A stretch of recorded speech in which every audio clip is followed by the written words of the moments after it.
Hello friends, स्वागत है आपका मेरे यूट्यूब चैनल इन्वेस्ट धन में। तो आज हम एक और न्यू एनएफओ लेकर आए हैं आपके लिए, जो कि बैंक ऑफ बड़ौदा की तरफ से है। एंड इस फंड का जो नाम है आप देख Baroda BNP Paribas dividend yield fund. And जो इसका एनएफओ का पीरियड है 22 अगस्त से 5 सितंबर तक चलेगा। एंड यहाँ पर देख सकते हैं, invest in companies that gives dividend and keep growing. तो डिविडेंड्स जो कंपनीज देती हैं उन कंपनीज के अंदर आपकी इन्वेस्टमेंट रहेगी। ओपन एंडेड स्कीम है। तो 22 तारीख से ये स्टार्ट हो चुका है एनएफओ। तो आप देख सकते हैं यहाँ पर कुछ इंपॉर्टेंट पॉइंट्स लिखे हैं जो आपको पता होना चाहिए कि डिविडेंड यील्ड फंड के अंदर क्या होते हैं। इससे पहले भी मार्केट में काफ़ी कंपनीज के डिविडेंड यील्ड फंड्स हैं, जैसे कि एसबीआई का भी है, एचडीएफसी का भी है। तो काफ़ी अच्छा परफॉर्म कर रहे हैं वो। तो ये फंड भी आप इसके बारे में भी जान सकते हैं। यहाँ पर पहला पॉइंट है, dividends are the part of companies profit that are paid out. Companies that pay out dividends regularly tends to be less volatile, better managed and relatively more stable than non dividend paying peers. तो इसके अंदर mention किया गया कि dividend क्या होता है। Dividend एक कंपनी का प्रॉफिट होता है जो कि अपने इन्वेस्टर्स के साथ वो शेयर करती है। तो जो कंपनीज डिविडेंड देती हैं रेगुलरली, वो लेस वोलेटाइल होती है, मतलब उनके अंदर लेस ऊपर नीचे पैसा कम होता है एंड उनके शेयर प्राइस के अंदर ज़्यादा वोलेटिलिटी नहीं रहती है। तो और उनका बेटर मैनेजमेंट होती है एंड रिलेटिवली स्टेबल मानी जाती हैं वो। नॉन डिविडेंड पेइंग जो डिविडेंड नहीं देती हैं कंपनी, उनसे बेटर मानी जाती हैं और स्टेबल मानी जाती है कंपनी। क्योंकि डिविडेंड तभी कंपनी देगी जब जब कंपनी प्रॉफिट में रहेगी, तभी वो डिविडेंड दे करेगी। तो इसका मतलब कंपनी हमेशा ही प्रॉफिट में रहने की कोशिश करती हैं। तो अच्छे से अच्छी कंपनीज के क्वालिटी स्टॉक्स रहते हैं डिविडेंड फंड के अंदर। तो इस चीज़ का आपने ध्यान रखना है। So if you are someone who wants to invest in equity with expose to quality and reliable companies with less volatile, you may consider investing in dividend yield funds। अगर आप चाहते हैं कि आप इक्विटी में पैसा लगाना चाहते हैं, मगर अच्छी कंपनीज के अंदर जो रिलायबल कंपनीज हैं और ज़्यादा उतार चढ़ाव ना हो, मार्केट का असर ना हो उन कंपनीज के ऊपर, तो आपको डिविडेंड यील्ड फंड के अंदर इन्वेस्ट करना चाहिए।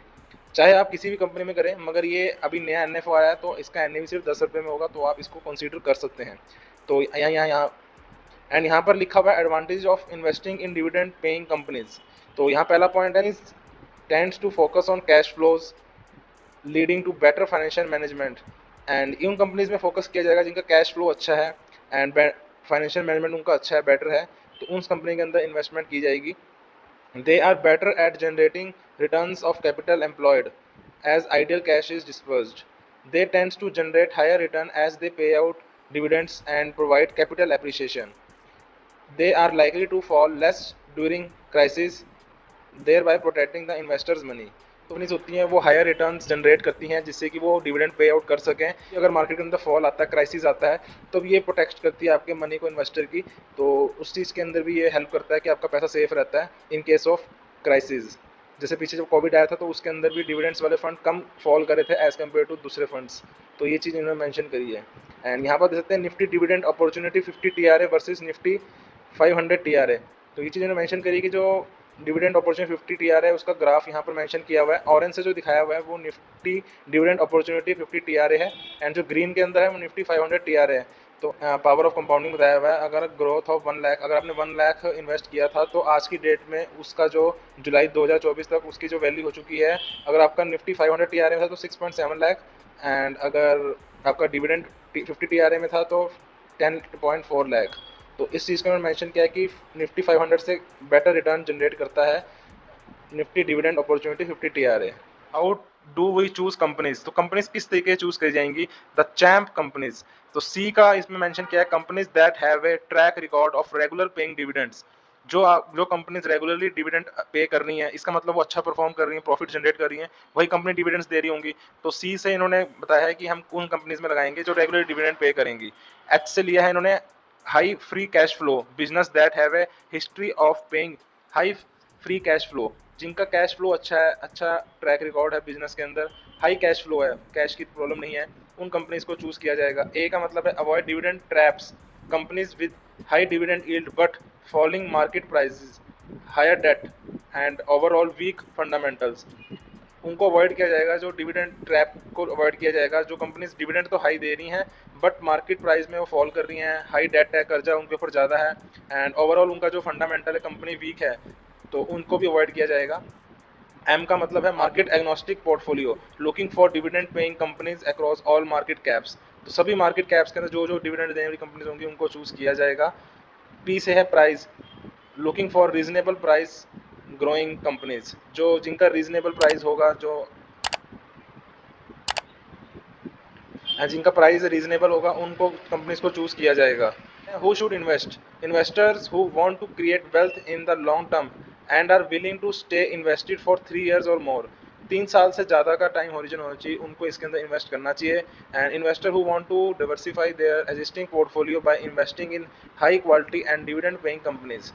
एंड जो अपने पोर्टफोलियो को डिवर्सिफाई करना चाहते हैं उनको करना चाहिए। तो इस चीज़ का आपने भी ध्यान रखना है। अगर आपके पोर्टफोलियो, पहले आप अपना पोर्टफोलियो रिव्यू करवा लीजिए, या अगर आपको नॉलेज है प्रॉपर्ली तो आप पहले चेक कर लीजिए अपने पोर्टफोलियो के अंदर इस फंड की आपको रिक्वायरमेंट है या नहीं है, तभी आपने इस फंड को लेना है, या आपकी रिक्वायरमेंट के ऊपर डिपेंड करेगा।